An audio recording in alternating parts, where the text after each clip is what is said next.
எப்படி தான் கோழி குழம்பு செஞ்சா ருசியாவே இல்லையா? கவலையே படாதீங்க. நான் சொல்ற டிப்ஸை மட்டும் ஃபாலோ பண்ணி கோழி குழம்பு வச்சு பாருங்க. வேற லெவலுங்க. பிராய்லர் கோழி குழம்பு கூட நாட்டு கோழி குழம்பு ஸ்டைல்ல அப்படி கம கமன்னு மணக்க மணக்க பக்கத்து தெரு வரைக்கும் வாசனையா இருக்கும் நீங்க வைக்கிற கோழி குழம்பு. வாங்க எப்படி செய்யலாம்னு பார்க்கலாம். இதுக்கு பாத்தீங்கன்னா ஒரு அடிகனமான பாத்திரம் வைத்து குக்கிங் ஆயில் 3 ஸ்பூன் சேர்த்துக்கங்க. பட்டை, சோம்பு, பிரியாணி இலை போட்டு ஃப்ரெஷ்ஷான கருவேப்பிலை சேர்த்து சின்ன வெங்காயம், பெரிய வெங்காயம் சேர்த்துக்கங்க. உரக்கல்ல வந்து இஞ்சி பூண்டை வந்து நல்லா தட்டி 3 ஸ்பூன் அளவுக்கு போட்டுக்கங்க.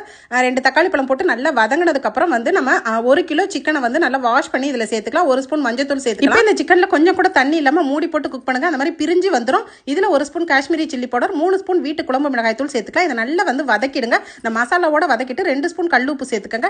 நல்லா வதக்கினதுக்கு அப்புறம் 1 ஸ்பூன் மிளகு ஜீரக பொடி போட்டு கொத்தமல்லி தலைகளை போட்டு நல்லா வந்து வதக்கிட்டு அதுக்கப்புறம் வந்து 2 கப்ல இருந்து 3 கப் தண்ணி சேர்த்துக்கங்க. சேர்த்துட்டு நல்லா மூடி போட்டு கொதிக்க. கடைசியா நாட்டுக்கோழி குழம்பு ஸ்டைல்ல நல்லா மணக்க வரணும். உரக்கல்ல பூண்டை வந்து இடிச்சு சேர்த்துருங்க. அப்பப்ப வேற லெவல் நாட்டுக்கோழி குழம்பு ஸ்டைல்ல வந்து ரெடி ஆயிடுச்சு. இந்த வீடியோ பிடிச்சிருந்தா லைக் பண்ணி ஷேர் பண்ணுங்க.